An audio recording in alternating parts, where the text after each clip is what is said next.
تھا اور ایک مسجد کے اندر امام بھی تھا. تو میرے پاس ایک مصری خاندان آیا. ایک اپنے اس ایجپشن دوست کا بتا رہے تھے کہ اس ایجپشن دوست بھی ایک اچھے عالم تھے وہاں پر, اور وہ بھی وہ مسجد میں ایک امامت کرتے تھے.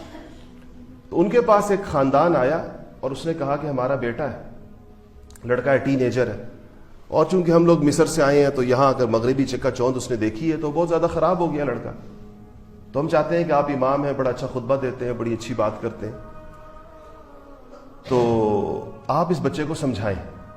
اور بڑی جنسی بے راہ روی کا شکار ہو گیا. تو وہ ایجپشن امام کہتے ہیں کہ میں نے بچے کو بلوایا ایک دن, میں نے کہا آ جائے میرے پاس. تو جب وہ آیا تو میرے ذہن میں تھا کہ میں اس کو کیسے کہوں اس بات کا.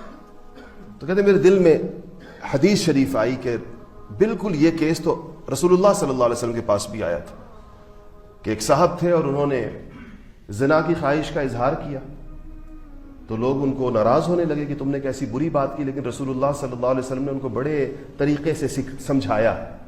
اور کیسے سمجھایا؟ اس کو پاس بلا کر اسے کہا کہ اے فلاں, کیا تم پسند کرو گے کوئی تمہاری ماں کے ساتھ ایسا کرے؟ وہ کہتا یا رسول اللہ میرے ماں باپ آپ پر فدا, میں نہیں چاہتا ایسا. تو انہوں نے کہا کہ لوگ بھی ایسا نہیں چاہتے کہ ان کی ماؤں کے ساتھ ایسا ہو. تو کہا کیا تم پسند کرو گے کوئی تمہاری بیٹی کے ساتھ ایسا کرے؟ اسے کہا رسول اللہ میرے ماں باپ آپ پہ فدا, میں کبھی نہیں چاہوں گا ایسا. تو حضور نے فرمایا کہ لوگ بھی نہیں چاہتے کہ ان کی بیٹیوں کے ساتھ ایسا ہو. کیا تم چاہو گے کہ تمہاری بہن کے ساتھ کوئی ایسا کرے؟ پھر کہا کیا تم چاہو گے تمہاری خالہ کے ساتھ کوئی ایسا کرے؟ اس نے کہا نہیں. کہا لوگ بھی نہیں چاہتے کہ ان کی خالہوں کے ساتھ کوئی کرے. پھر کہا کہ تو کیا تم چاہو گے تمہاری پھوپھی کے ساتھ کوئی ایسا کرے؟ یہ پوری حدیث شریف ہے, بڑی طویل حدیث. وہ کہتے گئے, حضور صلی اللہ علیہ وسلم پوچھتے گئے اور وہ کہتے گئے یا رسول اللہ میں نہیں چاہتا ایسا. اور اللہ تعالیٰ نے اس کے دل کے اندر سے بالکل وہ بات نکال دی. تو کہنے لگے میں نے سوچا کہ میں یہی ہر بار اس بچے پر بھی آزماؤں. تو میں نے اس بچے سے کہا دیکھو بیٹا, کیا تم پسند کرو گے کہ تمہاری بہن کے ساتھ ایسا کہ کوئی کرے؟ تو کہتے ہیں, وہ کہتا ہے کہ I don't mind if she is okay with that. کہتے ہیں میں ہکا بکا رہ گیا, اپنی جگہ میں کھڑا ہو گیا بالکل ہی, کہ اب آگے تو بات ہی نہیں چل سکتی. کہتا I don't mind if she is okay with that.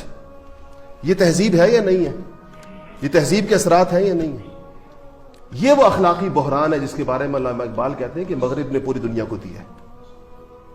تو وہ کہنے لگے, ایجپشین عالم کہنے لگے کہ ہمارے مصر کے اندر ہزاروں برائیاں ہیں, ہم ان سے انکار نہیں کر سکتے, لیکن ابھی تک یہ کیس ہمارے سامنے نہیں آیا کہ کسی انسان کو اپنی بہن اور بیوی اور بیٹی کے اوپر اس کو غصہ آنا ختم ہو گیا ہو. یہ جملہ بھی آپ کسی سے کہیں تو وہ آگ بگولا ہو جائے گا, پوچھ بھی نہیں سکتے آپ کسی سے اس کے اوپر. کہتے ہم نے یہ واقعات ہم نے کم سے کم اپنے ہاں نہیں دیکھے. یہ مغربی سوغات ہے.